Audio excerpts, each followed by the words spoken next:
Okay, so I worked very hard for the side control. This guy keeps on escaping. I'm gonna do everything. I'm gonna switch to the opposite side, pommel over, Toriando grip, and go maintain this top position. I'm gonna show you some cool reactions to the side control escape. Oos.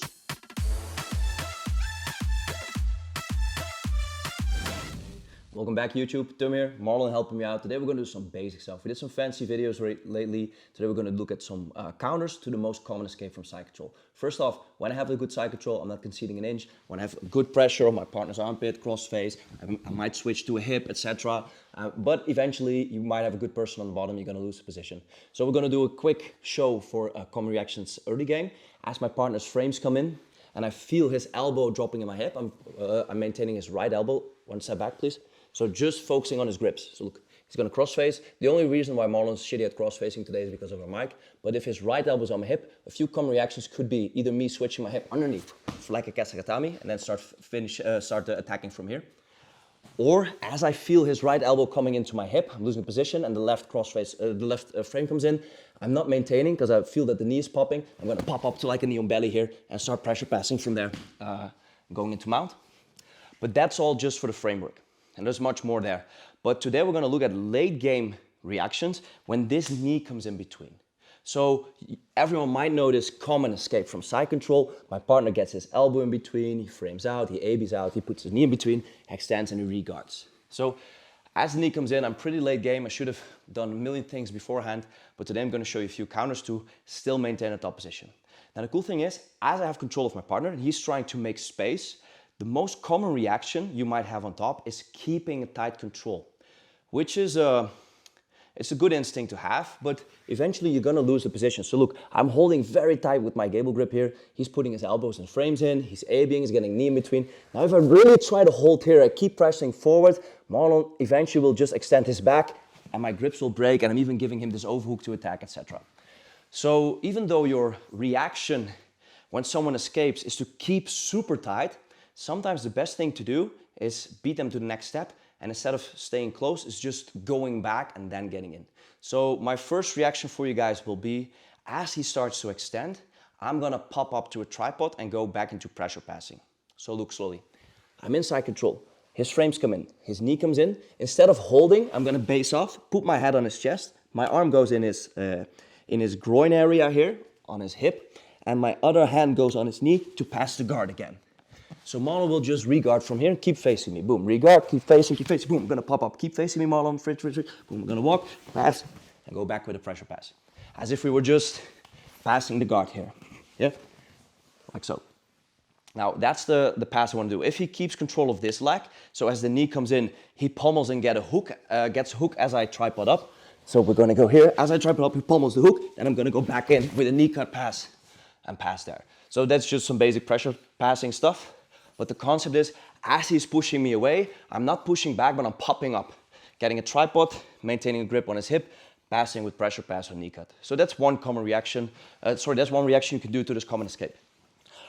Another one, as he starts turning towards me, I want to go away from his guard. So the knee comes in my hip, boom, I'm gonna reach over, switch my hip, block his foot, and walk my way towards north-south. Now in this case, because my ribs are nice against his neck, I can flip over and immediately start chasing a north-south choke here, but the position by itself is good enough for me to walk away from the reguard attempt by Marlon. I'm gonna link our north-south videos here so you can see more about the north-south, but it's just a concept of as he gets the knee in between, I'm reaching over so he cannot extend. I'm dropping my left hip to the mat, so keep extending to the guard, blocking his foot and start walking away into north-south, or switching back into kasagatami or side control. Now, let's do two more.